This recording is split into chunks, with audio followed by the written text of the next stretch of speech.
نور مصطفیٰ پر، محمد عربی صلی اللہ علیہ وسلم پر آپ کا ہمارا میرے محبوب نے کتنا خیال کیا۔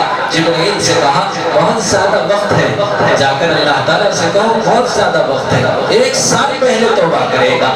جبرائیل واپس گئے اور آ کر حضور سے کہا، حضور صلی اللہ علیہ وسلم اللہ تعالیٰ کہہ رہے ہیں کہ آپ کی امت مرنے سے 1 مہینہ پہلے توبہ کرے گی، میں اسے معاف کر دوں گا۔ حضور نے کہا یہ بھی بہت زیادہ وقت ہے۔ پھر جبرائیل اللہ سے ملاقات کر کے واپس آتے ہیں اور کہتے ہیں کہ اللہ تعالیٰ فرما رہے ہیں آپ کی امت مرنے سے 1 ہفتہ پہلے توبہ کرے گی، میں اسے معاف کر دوں گا۔ تو حضور نے کہا یہ بھی بہت زیادہ وقت ہے۔ پھر جبرائیل واپس جاتے ہیں اور پھر اللہ کا پھر پیغام لے کر آتے ہیں مرنے سے 1 دن پہلے یہ توبہ کرے گی، میں انہیں معاف کر دوں گا۔ تو حضور نے فرمایا یہ بھی بہت زیادہ وقت ہے۔ پھر جبرائیل واپس آتے ہیں اور کہتے ہیں کہ موت سے 1 گھنٹہ پہلے توبہ کر لے گا، میں اسے معاف کر دوں گا۔ حضور کہتے ہیں یہ بھی بہت زیادہ وقت ہے۔ تو جبرائیل پھر آتے ہیں اور کہتے ہیں کہ موت سے چند سیکنڈ پہلے بھی اگر توبہ کر لے گا، میں اسے معاف کر دوں گا۔ آپ نے کہا بس اتنا کافی ہے۔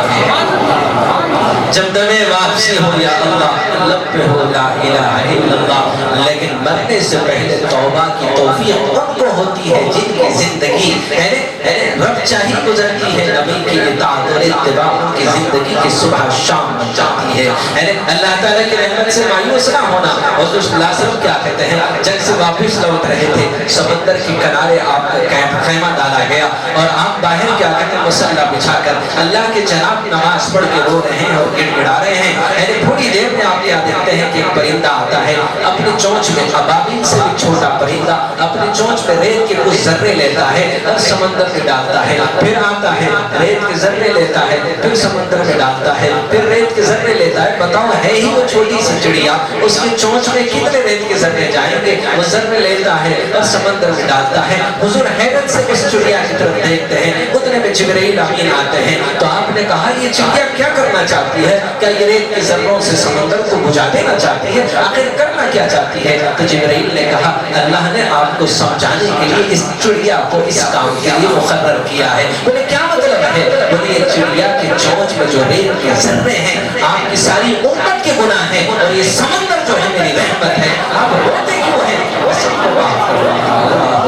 خدا کے رحمت کے قریب وہ ہوتا ہے جو نبی کے قریب ہوتا ہے، جو نبی کے قریب ہوتا ہے وہ نبی کی اطاعت اور اتباع اس کی زندگی کی صبح شام بن جاتی ہے۔ میں یہ نہیں کہتا کہ ایسا کرو ویسا کرو، میرے محبوب مصطفیٰ سیرت آئینہ ہے، روزانہ آئینہ دیکھا کرو۔ تو میں خواتین سے کیا کہتے ہیں، یہ اشعار سناتے ہوئے میں جو کہہ رہا تھا اپنی لوری میں، اپنی لوری میں نہ گاؤ کبھی فلمی گیتے، نام اللہ کلوری میں بھی لاؤ بہنوں۔ خواجہ اجمیری سنجیدہ رحمت اللہ علیہ اجمیر سے بنگلہ دیش جا کر واپس لوٹے تو 10 لاکھ لوگ آپ کے ہاتھ پر کلمہ پڑے۔ کمبا کے پہلو میں بیٹھے ہوئے دستر پہ کھانا کھا رہے ہیں اور دل ہی دل میں اندر سے خوش ہو رہے ہیں اور چہرے پر مسکراہٹ محسوس پانے کیا تو کہا کہ بیٹے کیا بات ہے، بہت خوش دکھ رہے ہو، ذرا مجھے بھی کچھ سنا دو، آپ کی خوشیوں میں شامل ہو جاؤں گی۔ تو بیٹے نے کہا کہ ابا جان اجمیر سے بنگلہ دیش جا کر واپس آیا، 10 لاکھ لوگ میرے ہاتھ پر کلمہ پڑھ چکے ہیں۔ تو ماں نے مسکرا کر کہا کہ بیٹا تیرا کمال نہیں، کمال میرا ہے۔ بولے ابا جان آپ کا کیا کمال ہے؟ بولے بیٹا 9 مہینے تجھے پیٹ میں رکھا، کبھی حرام لقمہ میں نے حلق میں نہیں ڈالا، 2 سال تک اپنی چھاتیوں کا دودھ پلایا، میں نے بغیر وضو کی کبھی دودھ نہیں پلایا، بس یہی عمل تجھے وقت کا اتنا بڑا اللہ والا بنانا۔ چھوٹے چھوٹے اعمال ہوتے تھے، اللہ تعالیٰ ان کی اولادوں کو وقت کا قطب اور اقطاب اور ابطال اور وقت کا امام بنا دیتے ہیں۔ تو ظاہر بات ہے کہ بظاہر بعض چیزیں معمولی ہوتی ہیں، اگر اس پر یہ خواتین عمل کر لے تو وہ دن دور نہیں، ان کے گودوں میں ولی کامل، پیر کامل، صدیقین، صالحین، شہداء وقت کے قطب اور اقطاب اور ابطال پیدا ہو جائیں گے۔ اللہ کے فرما بردار، نبی کی اطاعت گزار، اللہ کے احکامات کے پابند اور نبی کے نقش قدم پر چلنے والے عاشق نہیں ہے، غلاموں کی زندگی گزاریں گے۔ لیکن شرط یہ ہے کہ جب ان ماؤں کے دلوں میں ایمان اتر جائے گا، ان کی زندگی کی صبح شام نبی کی اطاعت اور اتباع بن جائے گی۔ مردوں کو اگر زندگی گزارنا ہو تو نبی کو اپنا آئیڈیل بنا دو، گزارنا ہو تو نبی کی بیویوں کو اپنا آئیڈیل بنا دو۔ یعنی ان کی زندگیوں کو اپنے سامنے رکھو، پھر بات سمجھ میں آ جائے گی۔ اللہ اکبر۔ مردوں کو چاہے کہ جب گھر میں داخل ہو تو مسکراتے ہوئے ہو۔ دیکھو میرے محبوب جب گھر میں داخل ہوتے ہیں تو چہرے پر ہنسی اور مسکراہٹ ہے۔ اما جان کیا کہتے ہیں؟ پانی پی رہی ہے، حضور دور سے آواز دے کر کہتے ہیں کہ عائشہ کیا کر رہی ہے؟ عائشہ کیا کر رہی ہے؟ مطلب یہ ہے کہ میں آ گیا ہوں، تمہاری نظر کا طلبگار ہوں۔ تھکا ماندہ شوہر جب باہر سے گھر میں قدم رکھتا ہے تو مسکراتے ہوئے چہرے کو بیوی کے دیکھتا ہے تو ساری تھکان کو بھول جاتا ہے۔ گویا اس کا مطلب یہ ہے کہ سارے کام کر چھوڑ دو، توجہ میری طرف کرو، میں آ گیا ہوں۔ بچے جیسے اپنی ماں کی توجہ کی طلبگار ہوتے ہیں، تمہاری ساسوں کے وہ بیٹے جو تمہارے شوہر ہیں وہ بھی تمہاری توجہ کے طلبگار ہوتے ہیں۔ اے بچے پیدا ہونے کے بعد ساری توجہ بچوں کی طرف کرنے کے ساتھ ساتھ اس بچے کی طرف کرنا، جب دن بھر تھک کے جب گھر میں آئے تو سارے بچوں کو پھینک دینا اور اس بچی کی طرف کیا کہتے ہیں اپنی توجہ کرنا، تاکہ تمہاری توجہ اس کی دن بھر کی تھکان کو دور کر دے۔ یہی اخلاق تمہارے گھر کو جنت بنائے گا۔ حضور نے کہا عائشہ کیا کر رہی ہے؟ اللہ قربان جاؤ ہم سب کی ماں پر۔ دیکھو کیا خوبصورت جملہ آپ نے ادا کیا۔ حضور کہتے ہیں عائشہ کیا کر رہی ہے؟ تو اما جان کہتی ہے اے اللہ کے نبی صلی اللہ علیہ وسلم میں پانی پی رہی ہوں۔ حضور کو نظر آ رہا ہے کہ پانی پی رہی ہے، لیکن حضور پھر بھی مخاطب کر کے اپنی طرف توجہ کرنا چاہتے ہیں۔ اور دیکھو خوبصورت کیا جملہ ہے، ایک جملے کے جواب میں میرے حبیب کا کیا جواب آتا ہے۔ اما جان کہتی ہے پانی پی رہی ہوں، تو حضور نے مسکرا کر کہا تھوڑا پانی میرے لیے بھی بچا لے گا۔ اللہ اکبر۔ ہم تو سارا بچا ہوا کھانا بیوی کو زبردستی ٹھوس ٹھوس کے کھلاتے ہیں، اور جب کیا کہتے ہیں اس کا بچ جاتا ہے اور کہتے ہیں جاؤ کتے کو ڈالو، اپنا اس کو کھلاتے ہیں، کبھی اس کا بچا ہوا خود بھی کھا لیتے ہیں۔ محبت ہے، اپنا تو کھلایا جبرن کھلایا ظلمن کھلایا، پھر اپنے آپ کو کیا کہتے ہیں ترک خان سمجھ کے کیا کہتے ہیں اس کے تمہارے خوف سے کھائی، تمہارے ڈر سے کھائی، تمہاری مارا سے کھائی، اور تمہارے کیا کہتے ہیں جلال اور غرور تکبر سے کھائی۔ اگر کھائی ہوتی تو اس کے دل میں تیری اتنی محبت ہوتی کہ وہ کہنا کہ پلیز تھوڑا کھانا میرے لیے بچا لینا، ہے تو ظاہر بات ہے وہ اس وقت تمہارا بچا ہوا کھائے گی، پہلے تم محبت دے کر اس کا بچا ہوا کھانے والے بن جاؤ۔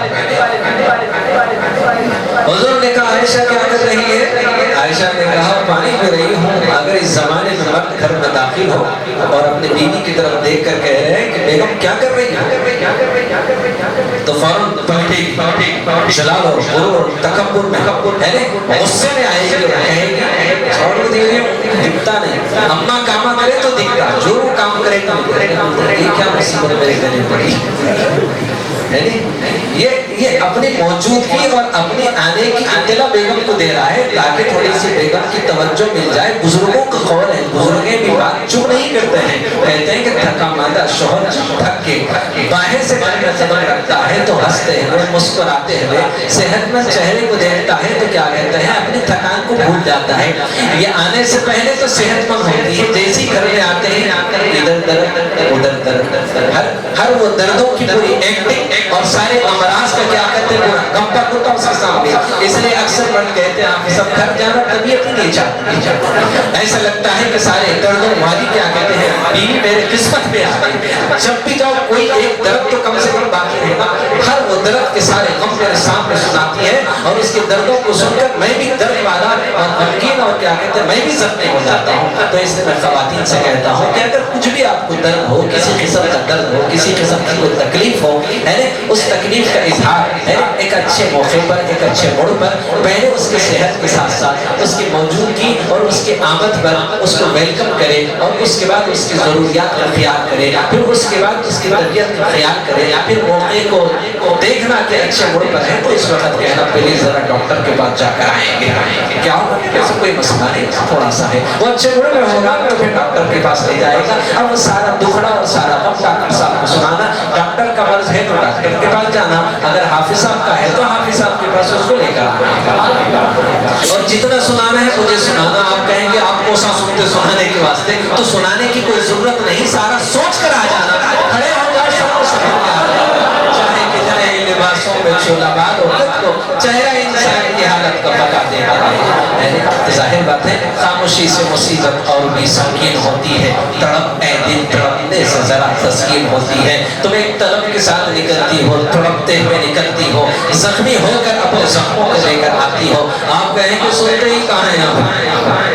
یہ بالکل صحیح بات ہے. کبھی کبھی جی چاہتا ہے کہ دل بھر کے سنائے, جی بھر کے سنائے, سب کچھ سنا دے. اور یار اتنا سب کچھ اگر سنتے ہوئے بیٹھیں گے تو سنتا بہت کم ہو, لیکن سناتا وہ سب کچھ ہو جو آپ سنانے کے لیے آتے ہیں. ماشاءاللہ ہے نا, یہ اللہ تعالیٰ کی طرف سے عطا کردہ یہ تحفہ ہے, ایک انعام ہے کہ روزانہ تبھی تو آ کر اللہ کے کلام کے ذریعے سے ہزاروں کیا کہتے ہیں امراض اور ہزاروں قسم کی بیماریاں اور ہزاروں قسم کے لوگ آ کر کیا کہتے ہیں اللہ کے کلام کے ذریعے سے, اور خدا کا انتقام ہے, اور یہاں آ کر لوگ فیضیاب ہوتے ہیں, صحتیاب ہوتے ہیں, شفایاب ہوتے ہیں.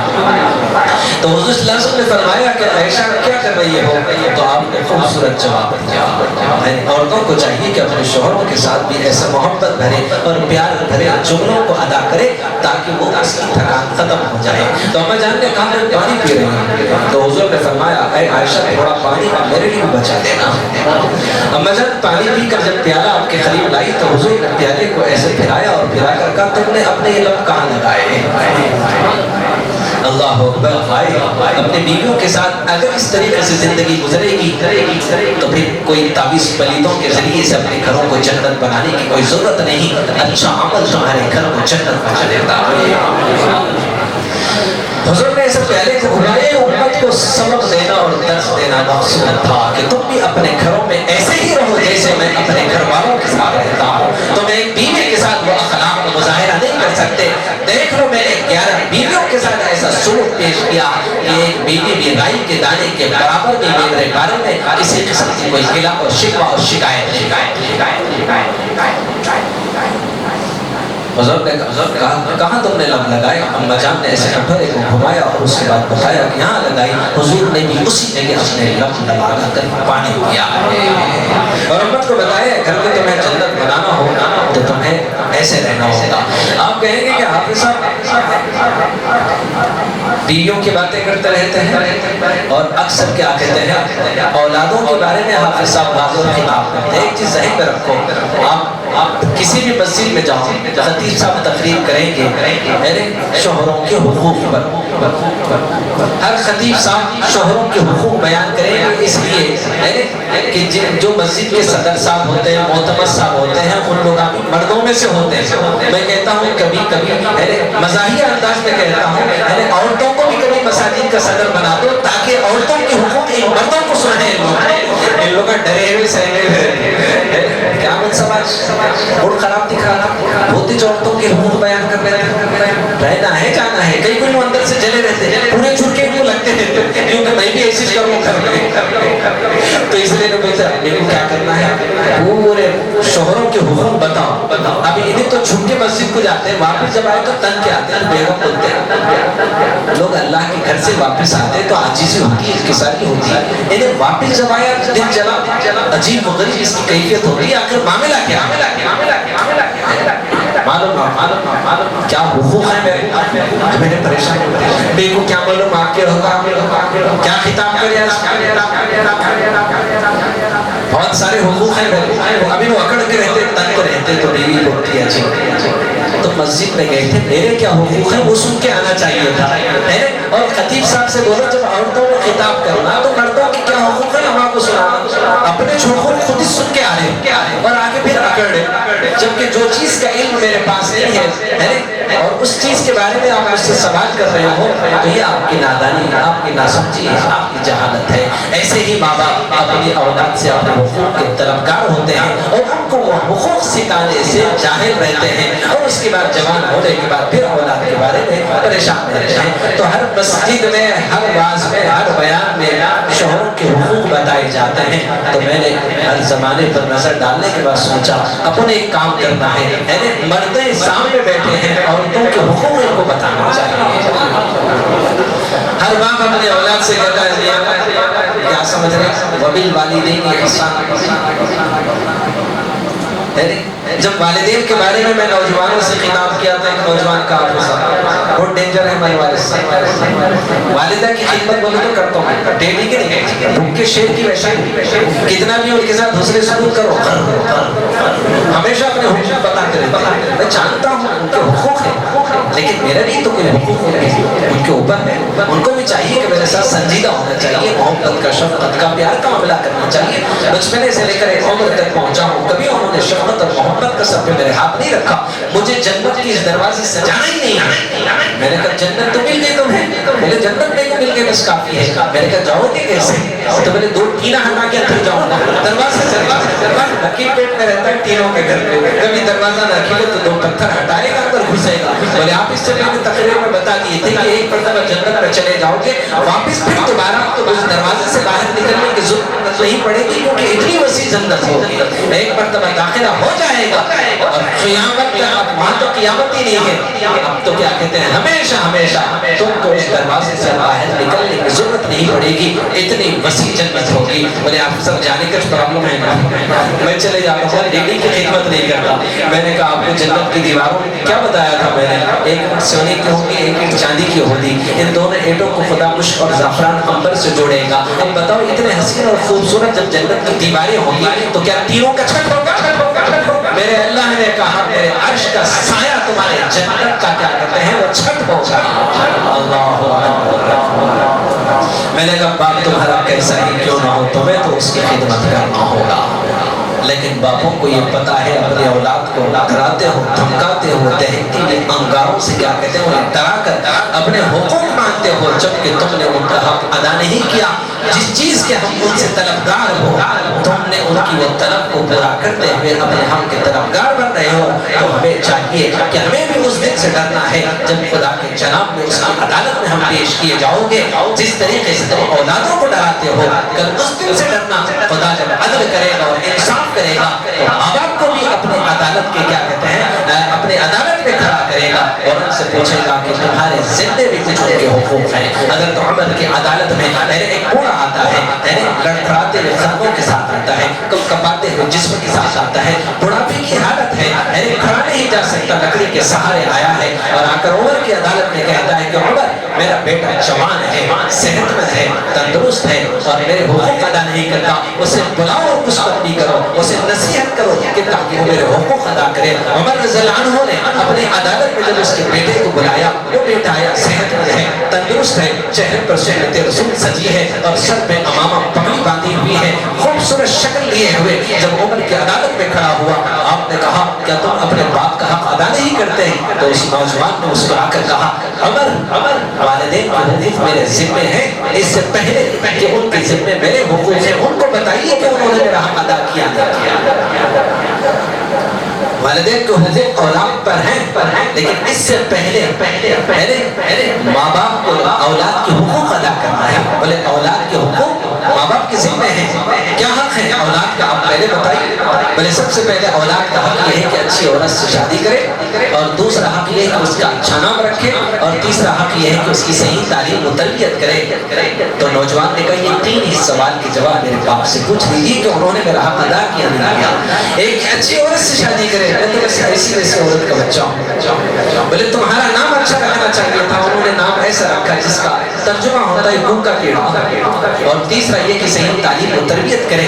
میں تو جنگل میں بکریاں چراتا ہوں، ایک چرواہا ہوں، مجھے کیا پتا ہے کہ ماں باپ کی کیا حقوق ہیں۔ اس وقت عمر جلال میں آئے اور غصے میں آئے اور اپنا کوٹ ڈالیا زمین پہ پٹکا اور بوڑھے کو للکار کے کہا کہ اے بوڑھے نکل جاؤ عمر کی عدالت سے، اپنی اولاد کا حق نہیں ادا کیا اور اپنا حق مانگنے آیا ہے۔ اللہ اکبر۔ جب عمر کی عدالت سے بوڑھے کو نکالا جاتا ہے تو پھر وہ عمر کا خدا جب اپنی عدالت میں ہوگا، بتاؤ کتنے بڑے والدین کو کیا کہتے ہیں خدا دہتی ہوئے انگاروں کا عیدہ بنائے گا۔ اس لیے نوجوانوں سے گزارش کرتا ہوں اپنے والدین کے لیے دعا کرنا کہ اے اللہ ان کے جو حقوق میرے ذمے ہیں آپ مجھے وہ علم عطا کر دیجئے، وہ ہمت دیجئے، وہ طاقت دیجئے، مجھے کیا کہتے ہیں وہ اپنے رحمت کے ساتھ کیا کہتے ہیں مجھے وہ محبت کے راہیں دے دے تاکہ میں اپنے والدین کے حقوق ادا کروں۔ اب رہا ان کے ذمے میرے حقوق ہیں، اے اللہ آپ انہیں معاف کر